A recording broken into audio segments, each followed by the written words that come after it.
Jika kita lihat sekarang pada store method ini terlalu banyak di sini ya. Jika Anda lihat di sini dia user create, terus kemudian di sini ada lagi validasi, terus di sini kita ration plus message ya kan. Yang mana sebenarnya ini bisa disederhanakan. Dengan apa? Seperti yang saya katakan sebelumnya, ini sebenarnya bisa disederhanakan dengan cara menggunakan request. First, kita tidak akan melakukan itu. Namun coba dulu kita buat di sini attr. Ya, itu attr ini singkatannya attribute lah. Anda bisa buat di sini attributes, ya seperti itu. Nah, kemudian di sini ini saya akan cut dan di sini kita akan buat attributes.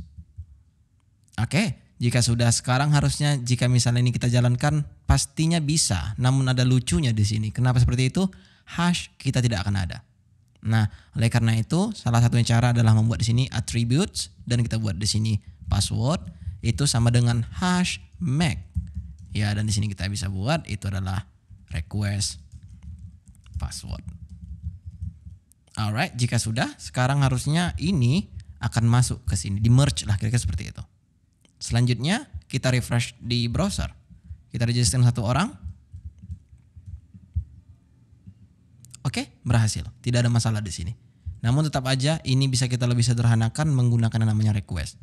Buka terminal Anda, PHP Artisan, make request. Kita akan buat di sini spesifik untuk registration request. Registration request. Jika sudah, sekarang kita bisa pergi ke app HTTP di sini request yang kita sudah pernah mempelajarinya juga di sini task request. Untuk registration request di sini karena siapapun boleh melakukan aksinya, kita buat di sini true. Untuk rule-nya kita bisa ambil dari registration controller yang ada di sini. Nah, ini kita cut. Dan kita pasti tepat di registration request, tepat di rules yang ada di sini. Setelah itu kita akan buka kembali registration controller. Ini sebenarnya sudah bisa kita hapus. Oke. Namun kita butuh di sini atribut. Dari mana kita dapat kita bisa masukkan di sini all. Oke. Setelah itu apa yang kita langsungkan adalah memasukkan langsung kita bind di sini untuk kelas name-nya. Yaitu dengan nama registration request seperti itu. Kita belum memasukkannya makanya dia nampak error di sini karena kelas registration controller tidak mengenali siapa sebenarnya ini. Oke, oleh karena itu di sini apa yang kita lakukan? Registration bukan requestration. Oke, seperti itu. Dan sekarang coba kita import dia. Setelah masuk di atas Anda pasti harusnya di sini ada HTTP request, registration request. Jika ini sudah masuk, harusnya sekarang kita bisa refresh di browser. Kita register. Email already exist katanya. Coba kita buat di sini misalnya itu Hayabusa. Register. Alright, the password is nothing. Oke, kita register. Very cool. Sekarang kita sudah berhasil meregistrasikan user dengan cara yang lebih sederhana. Oke, kita melihat di sini beberapa yang mungkin membuat Anda pusing. Kenapa seperti itu? Ada yang namanya di sini attribute hash password. Bisa nggak ini dibuat otomatis? Artinya ketika misalnya ada user baru, terus tiba-tiba ada hash make ini. Ya, itu bisa sebenarnya. Tapi ini agak sedikit advance, namun ini akan sangat berarti jika misalnya Anda tahu. Oke, coba dulu. Yang paling pertama saya akan pergi dulu ke model user karena apapun ceritanya di sini kita bisa mengobrak-abrik sesuai apa yang kita inginkan. Oke, sebenarnya di sini ada yang namanya Anda tahu kalau misalnya di yang namanya object oriented itu ada yang namanya setter dan juga getter. Nah di sini kan sebenarnya kita bisa getter dan setter. Cuman setter itu biasa lebih ke set. Ya dispatch, ya lakukan sesuatu gitu. Nah itulah set. Nah di sini yang kita butuhkan bukan get tapi set. Ya Anda mengerti? Jika misalnya di model itu ada yang namanya get attribute dan ada juga yang namanya set attribute. Ya saya buat di sini public function set attribute. Ya, nah itulah yang ada di sini. Nah gunanya untuk apa? Kadang ada kalanya kita mau memasukkan data, misalnya menggabungkan contohnya itu first name dan juga last name. Oke, jadi sebenarnya seperti ini. Kita tidak ada contohnya tapi mungkin mudah-mudahan Anda mengerti lah ya.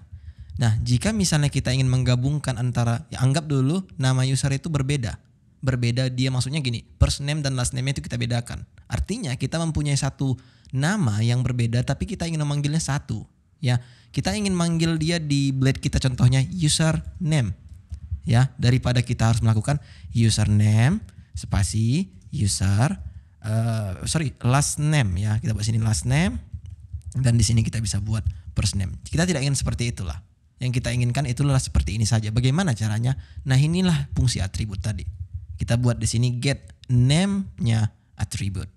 Anda lihat di sini bahwa ini sistemnya camel case. Di sini dimulai dengan huruf kecil, kemudian ketika misalnya masuk nama field-nya itu huruf besar. Maka di sini istilahnya sistemnya itu camel case.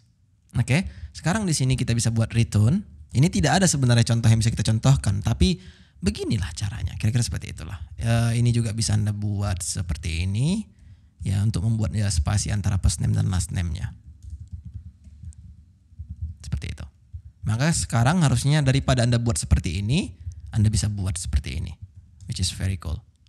Harusnya, ya kan? Memang seperti inilah caranya. Ketika misalnya memang case-nya kebutuhannya seperti itu. Nah, namun di sini kebutuhan kita ingin setter bukan getter. So ini kita dulu hapus dan daripada kita buat di sini buat kita get, kita buat di sini set. Kita ingin lakukan action di sini. Nah, yang ingin kita set di sini bukanlah name namun adalah password.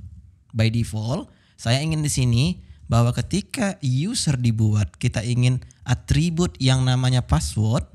Ya, kita buat di sini atribut password itu sama dengan hash make password dan harusnya di sini request password. Anda tahu kan bahwa sebenarnya ini adalah model yang mana sebenarnya hash ini pun tidak ada dan juga request ini juga tidak ada. Maka oleh karena itu kita bisa masukkannya sebagai parameter di sini. Password, kemudian di sini Anda hilangkan requestnya. Seperti itulah kira-kira. Memang sudah saya bilang sebelumnya ini agak advance daripada apapun, tapi ini sangat membantu sekali. Ya, tidak ada masalah jika misalnya Anda ingin mengetahui lebih dalam tentang ini. Anda bisa searching di dokumentasi pastinya. Namun ini pun sudah cukup sebenarnya. Anda bisa buat di sini bcrypt seperti yang saya ajarkan sebelumnya bahwa Anda juga bisa menggunakan bcrypt daripada hashmake seperti itu. Oke, jika sekarang sudah, pastikan ini di user model karena kita ingin modifikasi user model bukan task model. Oke. Sekarang coba kita kembali ke registration controller yang ada di app HTTP controller. Di sini ada registration controller. Sekarang daripada ini kita hilangkan. Dan sekarang ini juga bisa kita hilangkan. Kemudian di sini kita bisa masukkan dia. Alright, jika sudah sekarang kita refresh di browser, kita register. Maka kita mendapatkan hasil yang sama. Jika saya tidak salah namanya tadi Farsa. Iya, parsaidexample.com. Dan jika Anda lihat datanya sudah masuk dan tidak ada error sama sekali dan kode kita luar biasa mewahnya. Namun sebenarnya jika Anda tidak tahu, ini bisa dipersimpel dengan cara kita buat di sini with success equals to apa? Kita buat di sini ini. Sekarang ini bisa kita hapus.